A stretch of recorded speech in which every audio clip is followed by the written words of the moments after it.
오늘 에베소서 1장 17절부터 19절까지의 말씀을 가지고 보이지 않는 것을 보는 눈이라는 제목으로 하나님의 말씀을 함께 묵상합니다. 지금은 미국 땅이 되었지만 알래스카는 원래 러시아의 영토였다고 합니다. 그 땅을 1867년도에 미국이 러시아로부터 사들인 것입니다. 미국 본토의 20%에 달하는 어마어마한 크기의 땅을 당시 720만 불, 그러니까 에이커당 2센트에 샀다고 하는데 우리가 사용하는 평수로 환산한다면 1200평에 2원을 준 셈입니다. 그 당시의 물가를 감안해도 이것은 거저 주운 것이나 다름없었다고 합니다. 그런데도 당시에 알래스카 땅을 매입하겠다고 하자 여론의 반대는 물론이고 의회에서도 굉장히 반대가 심했다고 합니다. 심지어는 그 일을 추진하던 당시 국무장관 윌리엄 스워드를 향해 비아냥거리며 험담하는 사람들이 얼마나 많았는지, 의원 중에는 그 매입 법안을 제출하자 이렇게 비아냥거리는 사람도 있었다고 합니다. 아니, 그렇게 큰 아이스박스가 도대체 어디에 필요한 것입니까? 또 이렇게 비아냥거리는 사람도 있었습니다.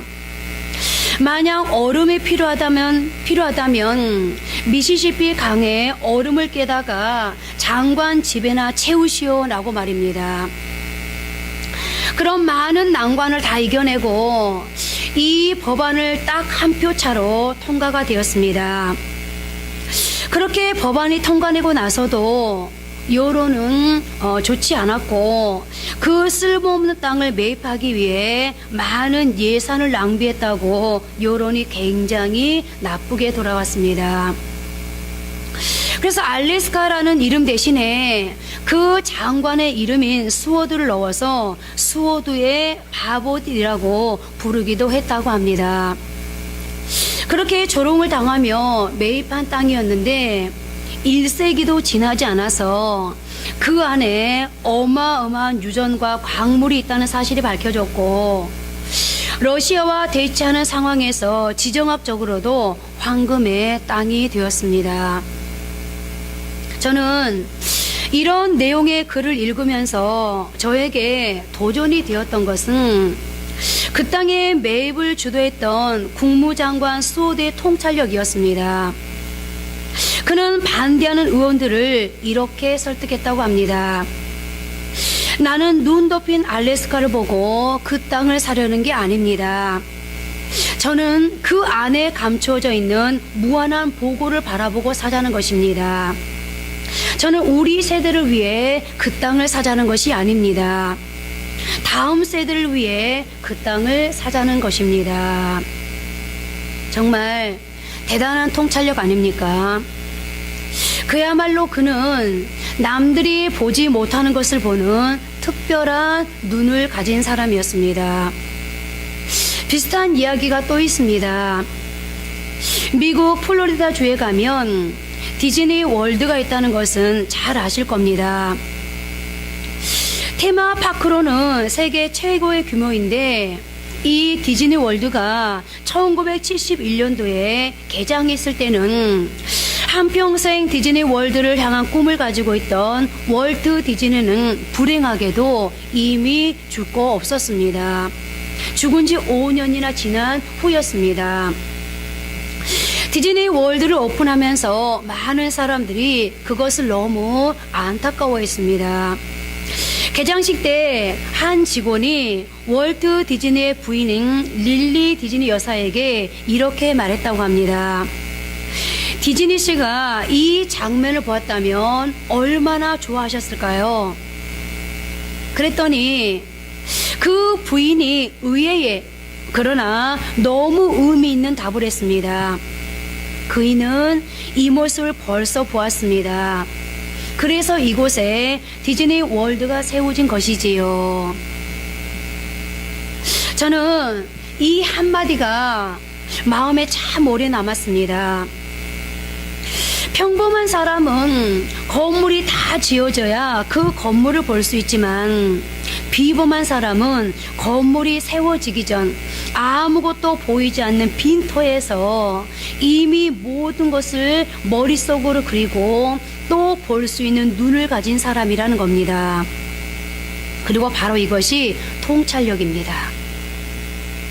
그래서 저도 이런 이야기를 들으면서 지금 당장에 눈앞에 보이는 것에 급급한 신앙인이 아니라 멀리 볼 수 있는 통찰력을 가진 영적인 사람이 되기를 기도하면서 더불어 사업하는 성도들에게 미래를 열어가는 우리 자녀들에게 보이지 않는 것을 걸어보고 또 기대하면서 어떤 길로 가야 할지를 볼 수 있는 통찰력을 달라고 기도하게 되었는데요.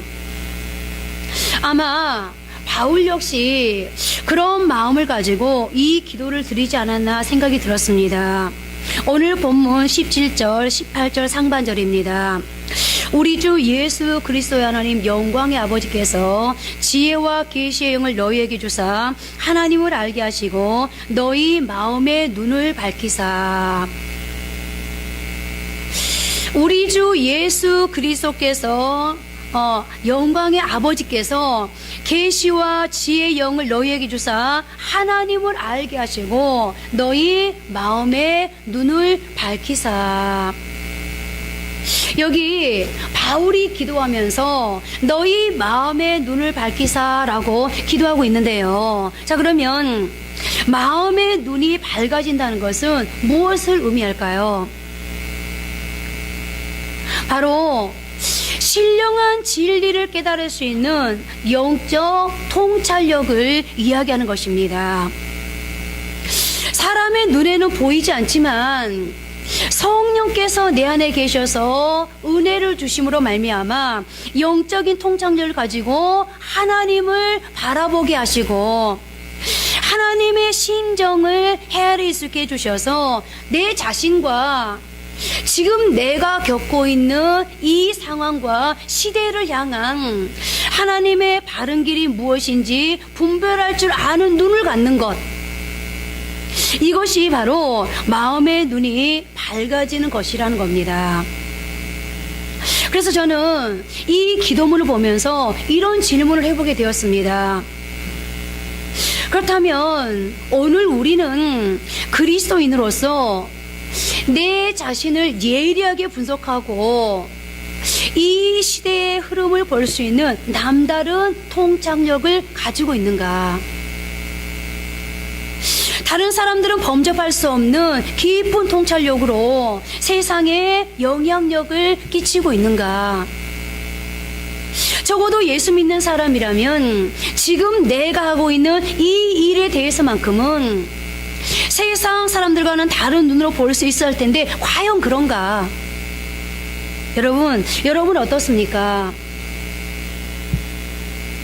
여러분은 여러분 자신에 대해서, 미래에 대해서, 지금 하고 있는 일에 대해 다른 사람들과는 다른 통찰력을 가지고 계십니까?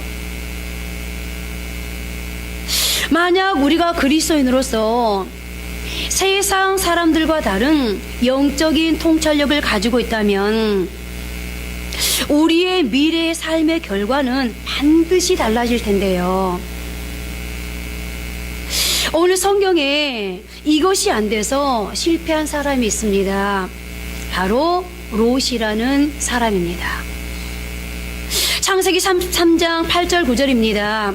아브라함이 롯에게 이르되 우리는 한 친족이라 나나 너나 내 목자나 서로 다투게 하지 말자. 내 앞에 온 땅이 있지 아니하냐. 나를 떠나가라. 내가 좌하면 나는 우하고 내가 우하면 나는 좌하리라. 아브라함은 역시 믿음의 조상답습니다. 자기 목자들하고 조카 롯의 목자들이 자꾸 영역 싸움을 하며 다투자. 이제 우리 서로 갈라지자라고 하는데 기득권 다 챙기고 내가 가라고 한 게 아니었습니다. 아브라함은 모든 것을 다 양보합니다. 그러면서 모든 결정권은 너에게 주마라고 말합니다. 어쩌면 이것이 믿는 사람의 모습인지도 모르겠는데요. 어찌되었건 롯이 무엇을 선택하는지를 보십시오. 창세기 13장 10절 11절입니다. 이에 롯이 눈을 들어 요단 지역을 바라본즉 소알까지 온 땅에 물이 넉넉하니 여호와께서 소돔과 고모라를 멸하시기 전이었으므로 여호와의 동산 같고 애굽 땅과 같았더라. 그러므로 롯이 요단 온 지역을 택하고 동으로 옮기니 그들이 서로 떠난지라. 롯이 본 것은 겉으로 보이는 화려한 뿐이었습니다. 그에게는 영적인 통찰력이 없었습니다. 그래서 눈으로 보기에 보암직한 것, 매력적인 것을 선택한 것입니다. 그런데 그가 택한 소돔은 어떤 곳이었습니까? 계속되는 창세기 13장 13절은 이렇게 증언합니다. 소돔 사람은 여호와 앞에 악하며 큰 죄인이었더라. 안타깝게도 롯에게는 이것을 볼 수 있는 눈이 없었습니다. 그러다 보니 결과적으로 그가 선택한 그 땅 때문에 롯은 물론이고 그의 가족까지 망하게 된 것입니다. 그렇기 때문에 여러분, 가장들이 기도해야 합니다.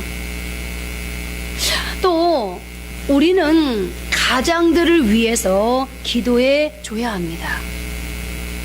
성령께서 은혜를 주셔서 가장들의 영안을 열어주심으로 롯처럼 잘못된 판단을 하지 않도록 기도해야 합니다. 성경에 보면 가장들의 잘못된 생각과 잘못된 판단, 잘못된 어떤 결론으로 인해서 그 한 사람만 잘못되는 것이 아니라 그 가정 전체와 가문 전체가 잘못되는 경우들이 참 많기 때문입니다. 그래서 우리는 오늘 아마 여기 계신 분들 중에 자녀를 위해서 더 많이 기도합니까? 남편을 위해서 더 많이 기도합니까? 그러면 대다수의 여성도님들이 저는 자식을 위해서 더 많이 기도합니다.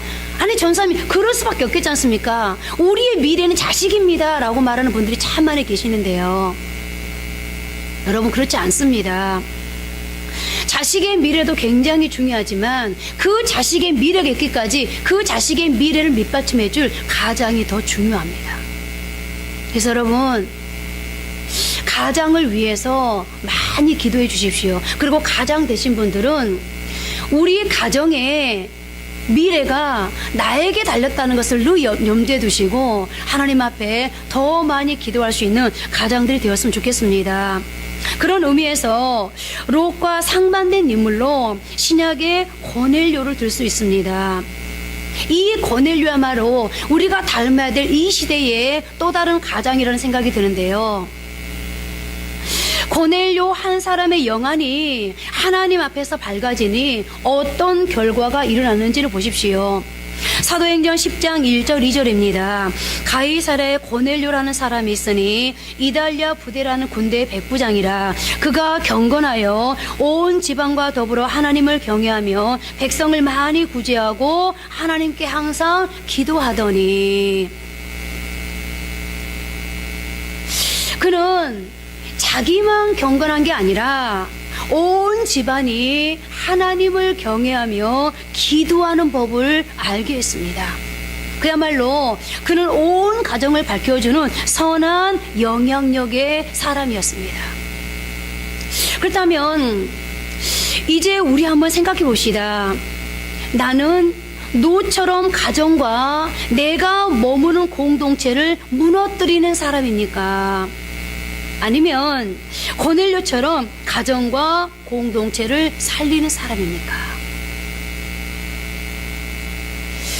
오늘 저는 우리 모두가 선한 분별력과 통찰력을 가지고 우리에게 주어진 삶을 살아가면서 고넬료처럼 선한 영향력을 끼치는 사람들이 되기를 바라면서, 그러기 위해 우리가 한평생 들어야 할 중요한 두 가지 기도 제목을 생각해 보고자 하는데요. 첫 번째로 우리는 영적인 눈을 밝혀달라고 기도해야 합니다. 열왕기하 6장에서 영적인 눈이 밝아지는 것이 얼마나 중요한지를 보여주는 사례를 하나 볼 수 있는데, 배경은 이렇습니다. 당시 세계적인 강국이었던 아람 왕이 조그마한 북이스라엘을 침공합니다. 그런데 이상하게도 모든 것을 다 갖춘 아람의 이스라엘 침공 작전이 번번이 실패합니다. 도저히 상식적으로는 이해할 수 없는 상황이었습니다. 그래서 어떻게 된 일인지 조사해 보니 엘리사라고 하는 이스라엘의 탁월한 영적 지도자 때문이었습니다. 아람이 어떤 작전을 세우면 이미 이스라엘이 그 아람 군대의 작전을 다 알고 있는 겁니다. 그래서 아람 군대가 작전 전략을 세우면 이스라엘 군대가 이 전략대로 또 다른 대처 방법을 다 세우고 있는 겁니다. 그러니 아람 군대가 매번 실패할 수밖에 없었던 거죠. 진노한 아람 왕은 엘리사를 잡아들이라고 명령하고 이제 아람 군대가 엘리사가 머물고 있는 도단성을 에워쌌습니다. 그 상황을 먹던 엘리사의 사환이 큰 충격을 받았습니다. 성경이 그 상황을 참 생생하게 묘사했는데요. 열왕기하 6장 15절입니다. 하나님의 사람의 사환이 일찍 일어나서 나가보니 군사와 말과 병거가 성읍을 에워쌌는지라. 그의 사환이 엘리사에게 말하되 내 주여 우리가 어찌하리까 하니. 절망적인 사환의 비명소리가 바로 옆에서 들리는 것 같지 않습니까? 그런데 그 소리를 들은 엘리사가 사환에게 위로하는 말이 좀 황당합니다. 대답하되 두려워하지 말라. 우리와 함께한 자가 그들과 함께한 자보다 많으니라. 그 사환의 입장에서 보면 말이 안 되는 소리입니다. 분명히 자기 눈으로 먹다고 한 현실은 절망 그 자체입니다. 적군의 말과 병거가 성읍을 에워싸고 있고 포위된 성은 곧 초퇴될 수밖에 없는 상황입니다. 그런데 엘리사는 왜 이런 말도 안 되는 소리를 하고 있는 걸까요? 여러분, 뭔가 적군의 작전도 전략도 다 알고 있는 그 엘리사가 뭔가를 알고 있기 때문에 이렇게 사환이 듣기에는 말도 안 되는 소리를 하고 있을 텐데, 그럼에도 불구하고 엘리사 입장에서는 뭔가 지금 한 키를 들고 있는 거 아니겠습니까? 자, 엘리사에게는요 사환에게 없는 그 한 키, 사환에게는 없던 시각이 하나 있었기 때문인데요. 계속되는 열왕기하 6장 17절 말씀 함께 합독하십니다. 기도하여 이르되 여호와여 원하건대 그의 눈을 열어서 보게 하옵소서 하니 여호와께서 그 청년의 눈을 여심해 그가 보니 불말과 불병거가 산에 가득하여 엘리사를 둘렀더라. 좌절한 젊은 사원과 달리 그런 상황 속에서도 엘리사가 좌절하지 않은 것은 보는 것이 달랐기 때문인데요. 지금 우리의 현실을 보십시오. 지금 우리의 상황이 얼마나 어렵고 힘든 상황입니까? 이런 상황 속에서 신앙을 가진 우리는 지금 우리의 삶 속에서 벌어지는 현실을 어떤 눈으로 보고 느끼고 판단하고 있습니까? 우리에게 그 젊은 사환의 시각밖에 없어서 날마다 절망의 신음소리를 내고 있지는 않습니까?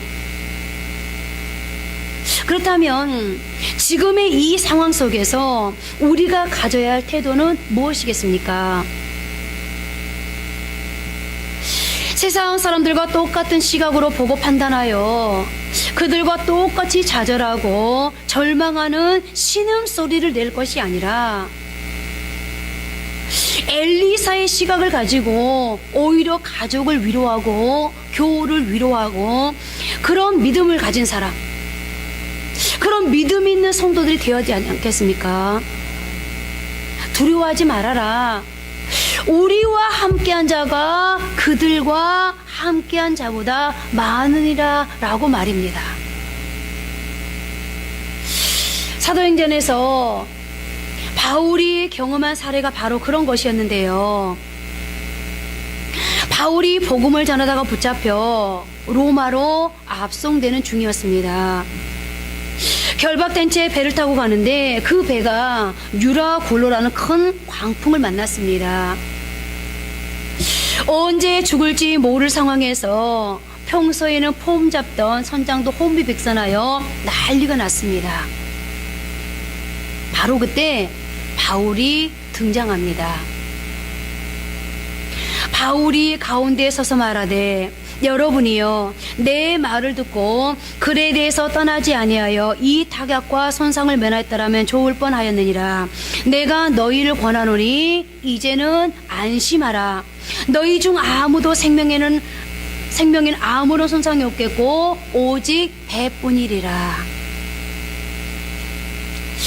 그런데 여러분, 지금 이 이야기를 듣고 있는 선장이나 그 배에 탄 사람들이 어땠을지 한번 생각해 보십시오. 아마도 엘리사의 상황과 비슷한 생각을 했을 것입니다. 이 사람이 더위를 먹었나? 결박당한 주제에 낄 때 안 낄 때 구분 못하고 무슨 소리야? 내가 뭔데 우리더러 안심하라 말아야. 아마도 그런 반응 아니었겠습니까?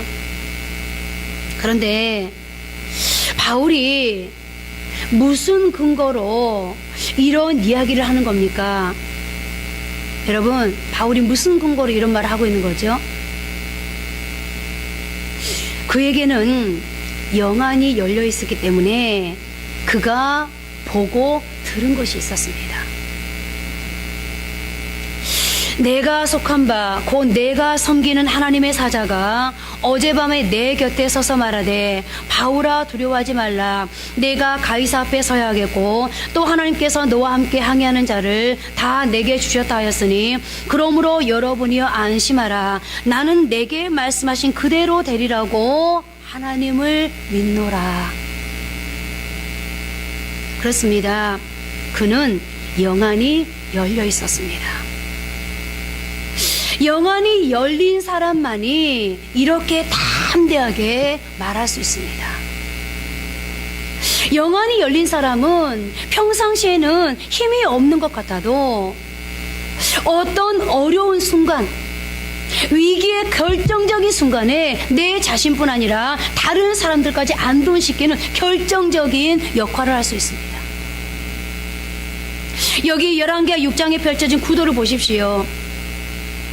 지금 엘리사의 시각과 젊은 사환의 시각이 대립되고 있습니다. 엘리사의 사환은 그 상황을 비관적으로 보고 있습니다. 그러면서 말합니다. 이제 우리는 끝났다. 우리는 죽었다. 그래서 비명을 지르고 있는데 엘리사의 시각은 정반대입니다. 괜찮다는 것입니다. 이처럼 두 시각이 대립하고 있습니다. 여러분, 어떤 경우에 우리 가정에서도 교회에서도 이런 경우들이 있지 않습니까? 이럴 때 여러분은 어떤 태도를 취하십니까? 오늘 이런 상황에서 엘리사가 어떤 태도를 취하는지를 보십시오. 엘리사는 자기 논리나 주장을 가지고 자기 경험을 가지고 자기 어떤 영적인 권세를 가지고 사환을 설득하려고 애쓰지 않았습니다. 일절 그런 모습이 없습니다. 저는 여기에 엘리사의 위대함이 있다고 생각하는데요. 적어도 엘리사는 하나님의 사람답게 하나님의 방법으로 지금 주어진 이 상황을 대처하고 있습니다. 엘리사가 자기와 생각이 다른 젊은 사원과 논쟁하는 대신에 뭐하고 있는지를 보십시오. 오늘 17절에 보니까 기도하여 이르되, 여러분 뭐하고 있죠?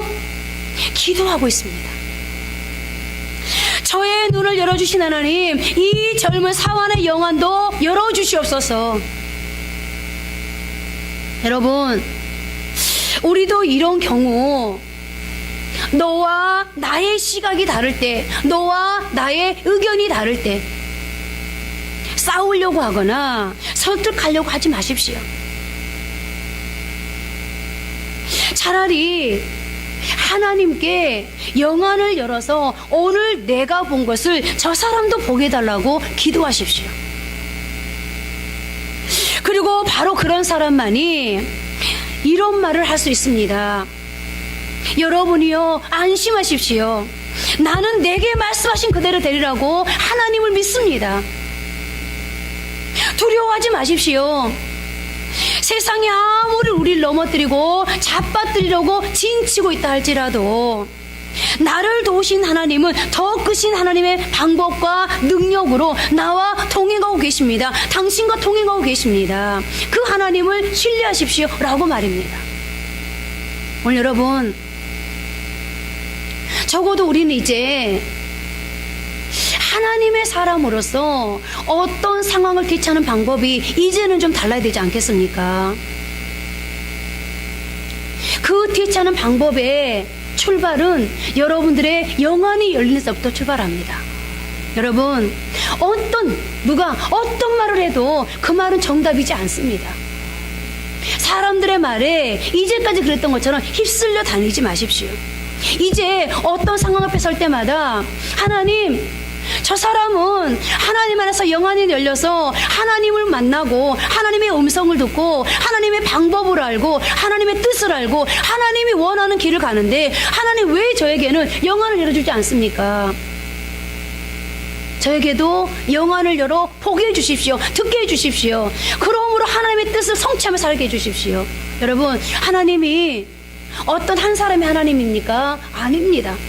하나님은 저와 여러분 모두 하나님이기 때문에 우리가 하나님 앞에서 간절히 영안을 열어달라고 기도하면 하나님 반드시 엘리사의 기도를 들으셨던 것처럼 저와 여러분의 기도를 들으시고 저와 여러분의 영안을 열어주실 겁니다. 이제 여러분, 영안이 열리면요, 다른 기도할 필요가 없어요.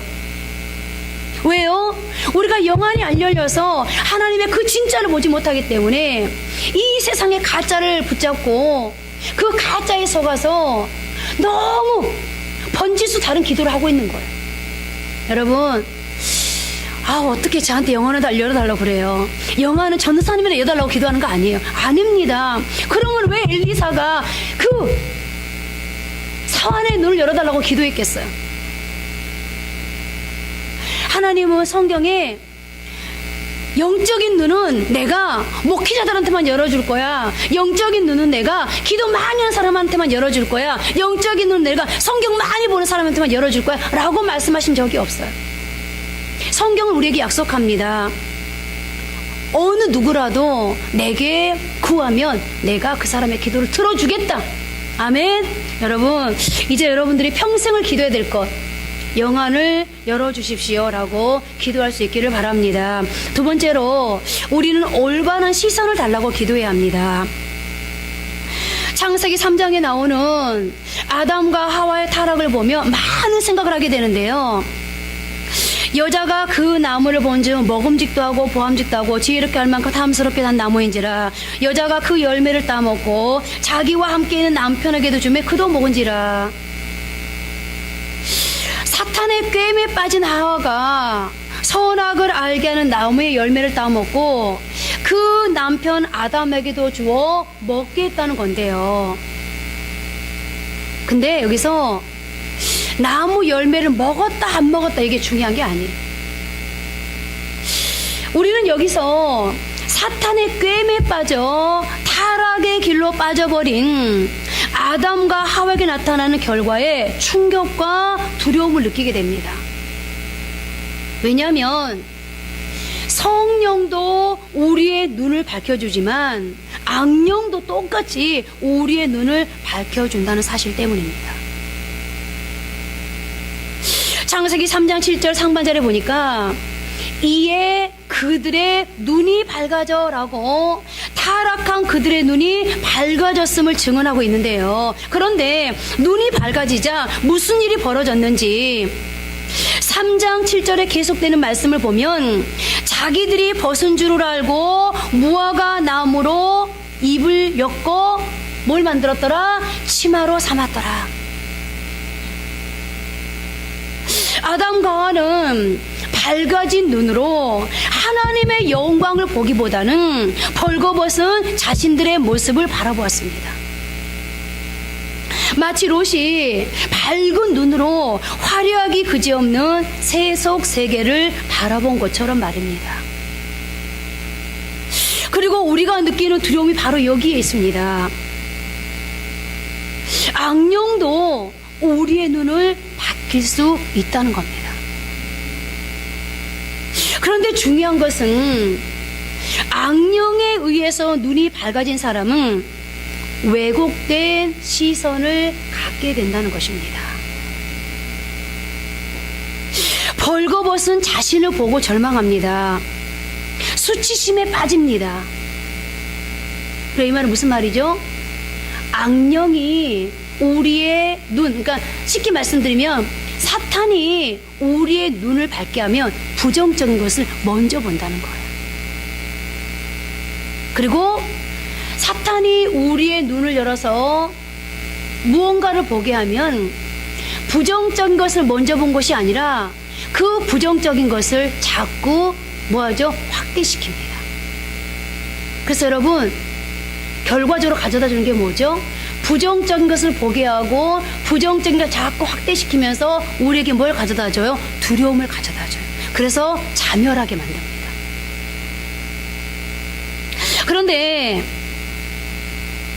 성령에 의해서 눈이 밝아진 사람은 하나님의 영광을 봅니다. 그리고 하나님의 방법을 봅니다. 엘리사와 같이 불가능의 상황에서도 자신을 지키시고 일하시는 하나님의 불말과 불병거를 보게 됩니다. 그렇다면 우리 자신을 한번 돌아보십시오. 우리의 눈이 밝아졌습니까? 누구에 의해 밝아졌습니까? 그것은 내가 지금 무엇을 보느냐가 그것을 말해줍니다.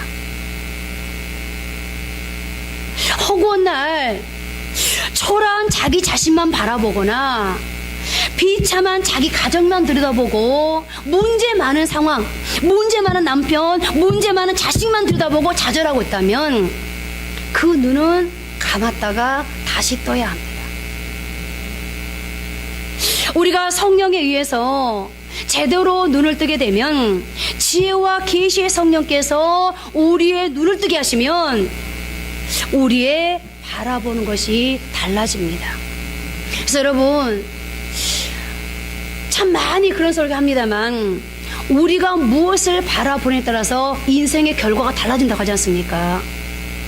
그래서 사탄은요, 내가 뭘 보느냐에 따라서 인생의 결과가 달라지기 때문에 계속해서 우리에게 무언가 잘못 볼 수 있도록 우리를 유도해 간다는 거 여러분들 기억하셔야 됩니다. 그런데 거기에 속아가지고 오늘 롯이 화려함에 속듯이 거기에 속아서 오늘 사환이 도단성을 에워싸고 있는 아람의 군대에 속아서 우리는 이제 죽었구나, 우리는 이제 끝이다, 우리 인생 여기서 마감이야 라고 울부짖듯이 우리도 그런 결론에 다다를 수밖에 없다는 거예요. 그렇습니다. 창세기 13장에 참 의미 있는 말씀이 나오는데요. 창세기 13장 14절 말씀 함께 합독합니다. 롯이 아브라함을 떠난 후에 여호와께서 아브라함에게 이르시되 너는 눈을 들어 너 있는 곳에서 북쪽과 남쪽 그리고 동쪽과 서쪽을 바라보라. 그리고 이 말씀은 바로 앞에 나오는 10절 말씀과 너무나 대두되는 말씀인데요. 10절 말씀 함께 합독합니다. 이에 롯이 눈을 들어 요단 지역을 바라본즉 소알까지 온 땅에 물이 넉넉하니 여호와께서 소돔과 고모라를 멸하시기 전이었으므로 여호와의 동산 같고 애굽 땅과 같았더라. 롯은 탐욕적인 눈으로 자기가 원하는 세계를 바라보았습니다. 여기에 반해 아브라함은 하나님이 보라고 하시는 곳을 바라보았습니다. 그렇습니다. 성령에 의해서 눈이 떠진 사람은 하나님이 보라는 곳을 봅니다. 왜요? 나를 누가 지금 주장하고 있어요? 성령이 주장하고 있기 때문에. 그러나 자기 탐욕과 자기의, 심지어 악령에 의해 눈이 떠진 사람은 탐욕적인 것, 자기 보고 싶은 것만 봅니다. 그래서요, 신앙 상담을 하다 보면요, 이미 이 마음속에 욕심으로 가득 찬 사람, 탐욕으로 가득 찬 사람, 자기의가 충만한 사람은요, 교육자들이 뭐라고 얘기를 해도요, 심지어는요, 어떻게 할까요? 라고 상담하러 왔으면서도요, 자기 얘기만 해요. 끝까지 자기 보고 싶은 것만 보고요, 자기 하고 싶은 얘기만 하고요, 자기가 저는 그게 아니고요, 저는 그게 아니고요, 계속해서 자기 하고 싶은 것만 주장합니다. 그럼 어떻게 될까요? 결국 자기 하고 싶은 대로 합니다. 그 결과가 뭘까요? 패망입니다. 그래서 여러분, 우리가 하나님 앞에서 기도하면서 하나님, 내게 올바른 시선을 갖게 해주십시오. 하나님이 보여주고자 하는 것, 하나님이 보라는 것만 볼 수 있는 시선을 주십시오라고 기도하는 거 굉장히 중요합니다. 왜요? 이런 기도하지 않는 분들 많죠? 왜요? 나는 당연히 하나님의 사람이기 때문에 내가 보고 있는 거는 하나님이 보라는 것만 지금 보고 있어. 하나님이 원하는 것만 난 지금 보고 있어. 아니요, 착각입니다. 우리는 어떤 존재죠? 죄를 가지고 있는 존재예요. 여차하면 우리는요, 언제든지 순간적으로 죄가 우리에게 들어오고요, 탐욕이 들어오고, 욕심이 들어오고요, 내 의가 들어오고, 내 자랑이 들어오거든요. 그래서 우리 하나님 앞에, 하나님, 내 눈을 열어주시되, 영안을 열어주시되, 하나님, 볼 수 있는 것을 보게 하고, 하나님이 보라는 것을 볼 수 있는 그런 눈을 허락해 주십시오라고 기도할 수 있어야 됩니다. 오늘 롯은 자기가 보고 싶은 걸 봤습니다. 자기가 소원하는 걸 봤습니다. 그러므로 망했고, 아브라함은 하나님이 보라는 것을 봤기 때문에 믿음의 조상이 될 수 있었습니다. 이제 우리 모두 연약하고 부족한 내 모습을 바라보며 초라해져 있을 때 하나님이 내 시선을 교정해 주시기를 바라면서 눈을 들어 주님을 볼 수 있기를 바랍니다. 악령의 꼬임에 넘어가 눈을 떴던 아담과 하와처럼 벌거벗은 자기를 보는 인생이 아니라 지혜와 계시의 성령의 위에 눈이 뜨인 사람답게 하나님의 영광을 바라보는 인생이 되시기를 바랍니다. 어려울 때일수록 선지자 엘리사가 가졌던 영적인 눈으로 볼 수 있게 달라고 기도할 수 있기를 바랍니다. 그러므로 그 젊은 사환처럼 눈이 열려서 현실 앞에 무너지는 인생이 아니라 하나님이 우리를 위해서 준비해 두신 하나님의 방법, 우리를 어미하시는 하나님의 불말과 불병거를 볼 수 있기를 바랍니다. 이제 말씀을 맺겠습니다. 저는 2016년 6월 26일 요한계시록 12장을 가지고 끝까지 견딜 수 있는 비결이라는 제목으로 설교하면서 영적 상상력을 가지라고 말씀을 전한 적이 있습니다. 영적 상상력을 가진 사람은 현재에 무너져가는 절망적인 상황을 보는 것이 아니라 하나님의 시각으로, 하나님의 안목으로 장차 이루실 하나님의 영광을 바라본다고 말씀드렸습니다. 그래서 영적 상상력이 회복되어지면 현실에는 여전히 두려움이 있고 한숨이 있지만, 그러나 그 두려움과 맞설 담대함이 생기고 한숨에 맞설 기도를 드리게 된다는 것을 말씀드렸습니다. 그렇습니다. 이제 우리에게 다시 한번 영안이 열려짐으로 영적 상상력이 회복되어야 합니다. 그러므로 지금 당장은 광야에 내던져진 것 같은 느낌이 들지라도 영안을 열고 하나님의 시각으로 보면서 그 자리를 또 다른 인생의 완성을 위한 하나님의 훈련 장소로 볼 수 있어야 합니다. 그래야만이 미래를 향해서 무너지지 않고 달려갈 수 있습니다. 지금 당장 눈에 보이는 것만 바라보며 매일 좌절하고 낙심하는 자리에 머무를 것이 아니라 이제 다시 영적 상상력을 동원하고 작동시켜서 장차 이루실 하나님의 큰 그림, 하나님의 큰 축복을 볼 수 있어야 합니다. 이제 우리 모두 영안이 열려지고 영적 상상력을 회복하는 놀라운 은혜가 있기를 바랍니다. 그러므로 이 한 주간에도 하나님의 큰 그림을 향해서 또 한 번 어제까지, 아니 방금 전까지 낙심하고 절망하면서 포기하고 싶었다 할지라도 다시 이제 영안을 열어 영적 상상력을 가지고 하나님의 큰 그림을 보면서 도전할 수 있는 저와 여러분이 되어지기를 바랍니다.